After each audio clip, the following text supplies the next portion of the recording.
जीवे ठार मारण्याचा प्रयत्न आणि जबरी चोरी या दोन गुन्ह्यातील फरार पाटणकर टोळीचा सराईत गुन्हेगार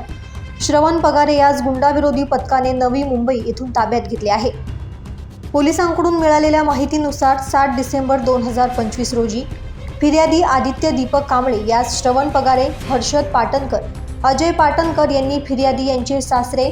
मायकल भंडारे यांनी केलेल्या केसेस मिटवायच्या आहेत असे सांगून फिर्यादी यांना याहू हॉटेल मागे विवा शिरवाडकर जॉगिंग ट्रॅक येथे घेऊन जाऊन श्रवण पगारे आणि हर्षद पाटणकर यांनी फिर्यादी यांना लाथाबुक्क्याने मारहाण केली आणि अजय पाटणकर यांनी हातातील फायटरने तोंडावर, पाठीवर, बरगडीवर मारहाण केली। तसेच हर्षद पाटणकर याने त्याच्या जवळील पिस्तूल काढून फिर्यादी यांचा गेमच करतो असे म्हणून शर्टच्या खिशातील 1200 रुपये जबरदस्तीने काढून घेऊन पळून गेले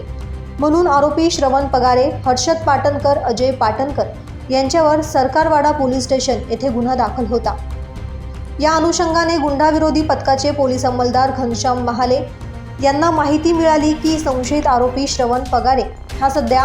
कामोठे नवी मुंबई येथे जिममध्ये काम करतो। सदरची माहिती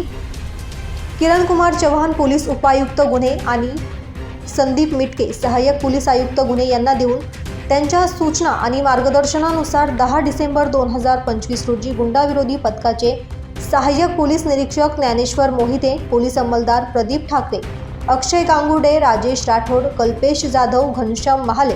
असे पोलीस पथक नवी मुंबईला रवाना झाले। नवी मुंबईतील कामोठे परिसरात असणाऱ्या वेगवेगळ्या जिममध्ये जाऊन आरोपीची माहिती काढली असता संशयित आरोपी श्रवण पगारे हा आयटॉक्स जिममध्ये ट्रेनर म्हणून काम करत असल्याची माहिती मिळाल्याने आयटॉक्स gym the landmark society sector 12 Kamothe Navi Mumbai येथे सापळा रचला असता संशयित आरोपी श्रवण विशाल पगारे वय 19 वर्ष राहणार रोहिणरवी apartment flat number 12 Canada corner Nashik या शिताबीने ताब्यात घेऊन अधिक विचारपूस केली असता सदर गुन्हा केल्याची कबुली देऊन त्याआधी देखील सरकारवाडा पोलीस स्टेशनमधील काही गुन्ह्यात सहभागी असल्याचे सांगितल्याने त्यास पुढील तपासाकामी सरकारवाडा पोलीस ठाणे नाशिक शहर यांच्या ताब्यात देण्यात आले आहे। ब्युरो रिपोर्ट, दैनिक भ्रमर, नाशिक।